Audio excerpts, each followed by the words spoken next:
video kali ini kita akan belajar tema 7, subtema 1, pembelajaran 5. Tidak jauh dari tempat tinggal Udin terdapat sebuah peternakan sapi perah. Pemiliknya mengizinkan Udin dan teman-teman untuk berkunjung.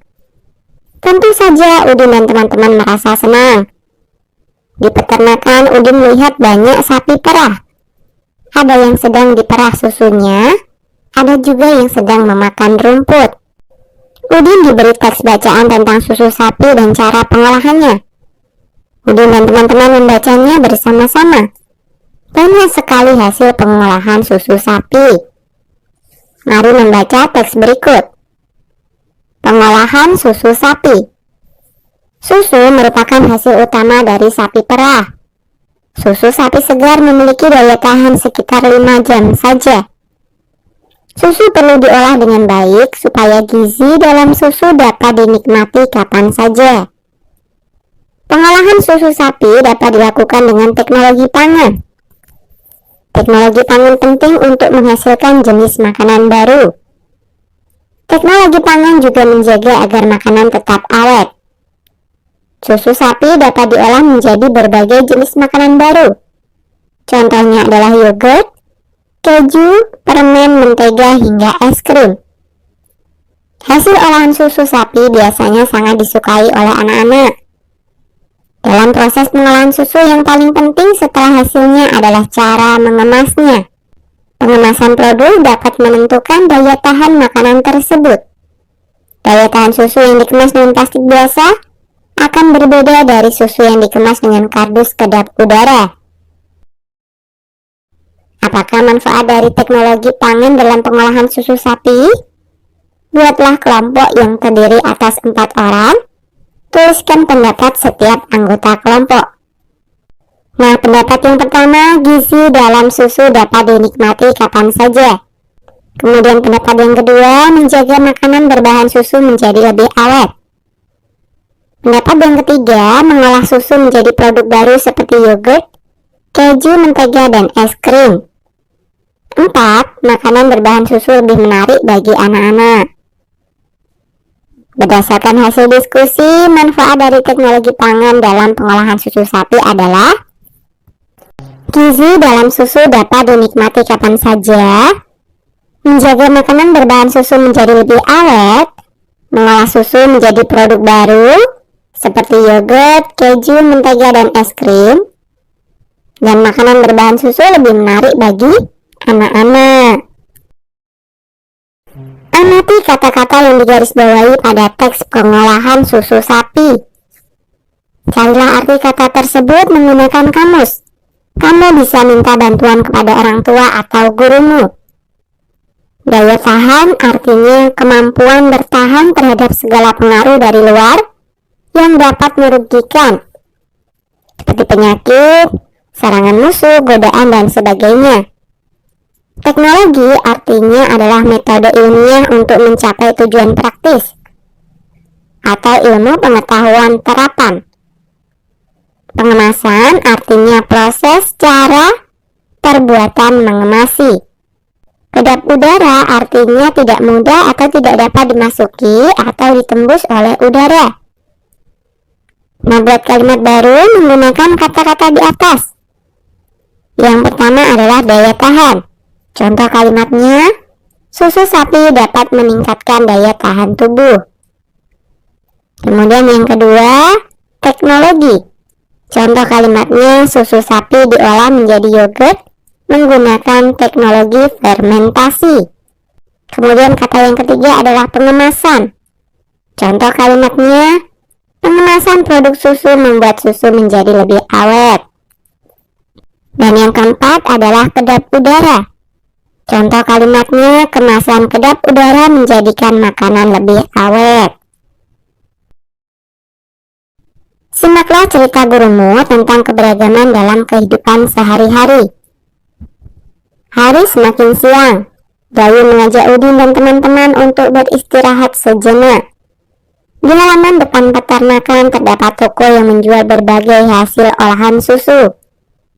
Benny mengajak teman-temannya minum susu. Lani dan Udin menolak ajakan Benny. Maaf Benny, Aku tidak bisa minum susu. Aku alergi terhadap susu sapi. Aku sudah membawa air minum dari rumah, ujar Lani. Kalau aku lebih memilih minum yogurt, Benny, kata Udin.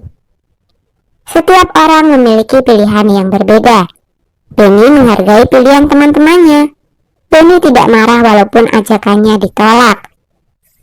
Dapatkah kamu jelaskan pentingnya memahami keberagaman dalam kehidupan sehari-hari? Memahami keberagaman dalam kehidupan sehari-hari adalah satu hal yang penting, karena bisa menjaga persatuan dan kesatuan. Setiap individu memiliki kebiasaan dan kesukaan yang berbeda-beda. Sifat dan ciri setiap individu juga amat beragam. Beragam artinya bermacam-macam. Dengan memahami keberagaman atau macam-macam sifat dan ciri-ciri setiap individu, sifat tenyang rasa dalam diri kita akan terasa. Tenyang rasa artinya kita dapat menghargai perasaan orang lain. Nah, buatlah kelompok yang terdiri atas 5 orang.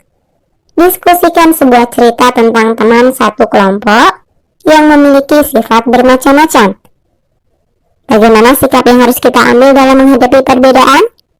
Tuliskan hasil diskusimu. Nah, sikap yang harus kita ambil yang pertama adalah menghargai dan menghormati segala perbedaan yang ada di dalam masyarakat. Yang kedua, ikut menjaga dan memelihara keharmonisan di atas segala perbedaan yang ada di dalam masyarakat. Kemudian yang ketiga, tidak memaksakan pendirian yang kita anut kepada orang lain dalam kehidupan bermasyarakat. Yang keempat, menyelesaikan permasalahan atau pengambilan keputusan dengan musyawarah sehingga perbedaan yang ada bisa terjembatani dengan baik. Sikap yang berikutnya adalah mengutamakan sikap toleran dan tenggang rasa, serta mengutamakan kepentingan bersama di atas segala perbedaan yang ada. Perankan cerita yang telah kamu buat bersama teman-teman sekelompokmu. Nah, sekarang mari kita belajar volume benda. Setelah bermain peran, Benny merasa haus. Dia ingin membeli susu. Benny melihat susu disimpan dalam berbagai kemasan. Kemasan A diisi dengan susu yang terdapat dalam kemasan B. Volume kemasan A adalah sama dengan 2 kemasan B.